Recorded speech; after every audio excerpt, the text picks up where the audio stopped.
Saudara-saudari, hari ini hari Sabtu, tetapi juga hari doa sedunia untuk orang sakit.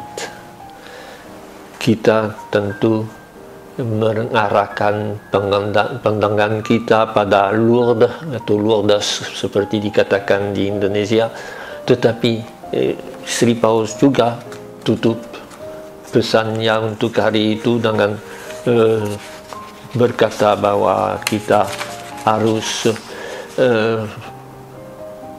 pada pengantara Maria minta supaya justru kita lebih setia mendampingi orang sakit. Sri Paus berkata, sakit merupakan bagian dari kondisi manusia. Tetapi jika sakit itu ditanggung dalam kesendirian dan keterabaikan tanpa perhatian dan belas kasih, tentu sakit menjadi sesuatu yang tidak manusiawi.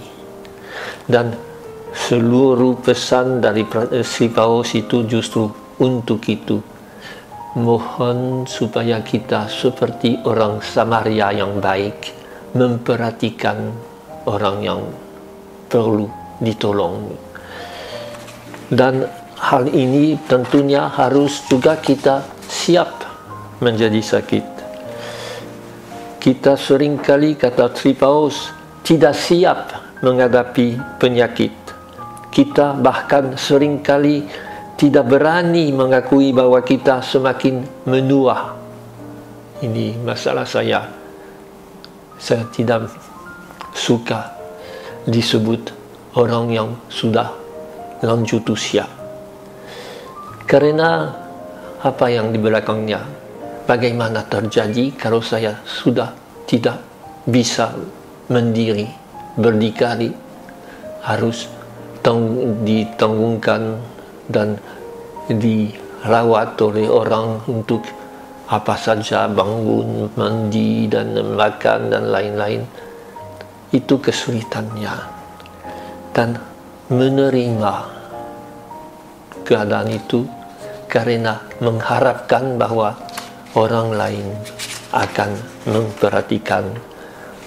Orang sakit harus dianggap sebagai kekayaan untuk kita.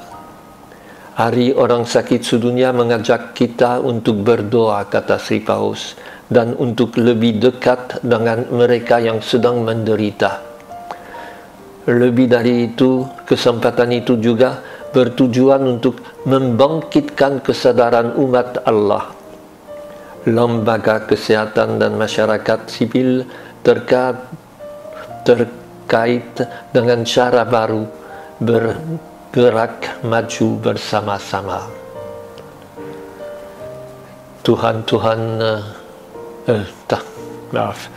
Tahun-tahun pandemi katanya sudah meningkatkan rasa syukur kita atas pelayanan dari semua orang yang memperhatikan orang sakit. Dan orang Samaria memanggil kita untuk menjadi orang yang merawat orang sakit. Lalu bacaan-bacaan pertama hari ini justru memperlihatkan dalam Injil Yesus yang rasa kasihan kepada orang-orang banyak yang lapar. Dan dia suruh, cobalah kamu perhatikan mereka. Dan Yesus akan memperbanyakkan roti untuk buat mereka tidak kelaparan. Dan dalam Injil, dalam bacaan pertama, tentunya yang timbul ialah dosa dari Adam yang sudah makan buah yang terlarang, dan Allah tanya, di mana engkau?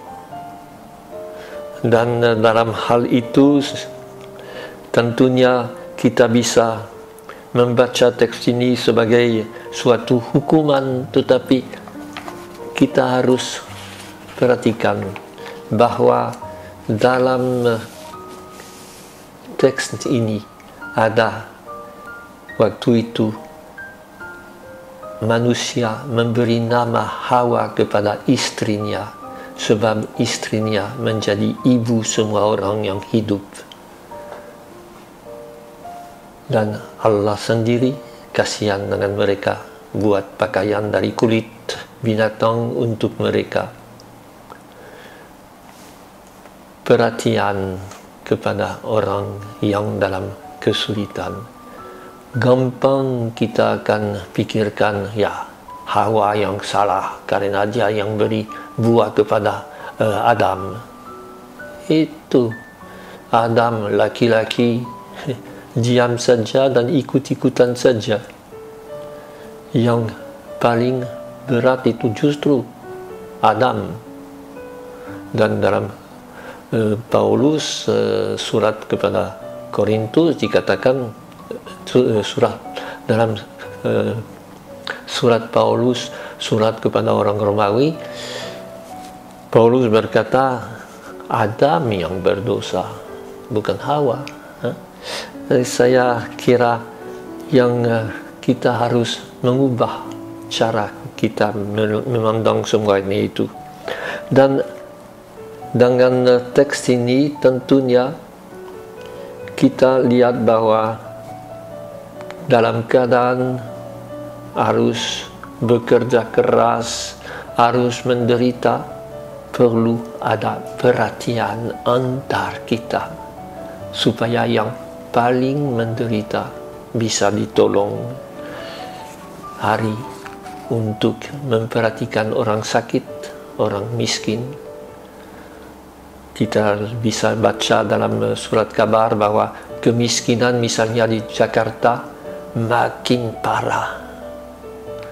Dan tentunya yang miskin tidak ada uang untuk diobati, untuk beli vaksin atau macam itu. Hari untuk orang sakit bukan saja pikirkan dampingilah orang yang sedikit sakit, tetapi beri kepada semua orang kesempatan untuk mendapat pelayanan sebagai yang ada dalam kesehatan. Kalau beruang kaya gampang diobati, kalau sakit dan miskin, Santo Vincentius de Paolo justru mengutamakan orang-orang miskin yang sakit, orang-orang yang justru tidak ada kesempatan karena tidak punya uang untuk berobat. Mereka adalah yang pertama dilayani oleh Nyonya Caritas dari rumah sakit besar di Paris, oleh Putri Kasih, oleh Vincentian pada umumnya dari Ozanam dan lain-lain.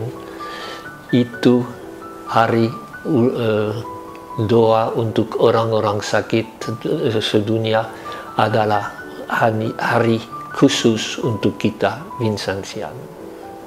Mari kita mohon supaya Tuhan memperkuatkan semangat kita dalam melayani, mendampingi orang sakit. Allah Bapa Maha Murah, kami bersyukur atas penyelenggaraan hidup kami. Bimbinglah kami agar dapat beribadah dalam kebenaran dan mengalami Yesus sebagai kebenaran hidup kami, sebab Dialah Tuhan dan pengantara kami. Amin. Aku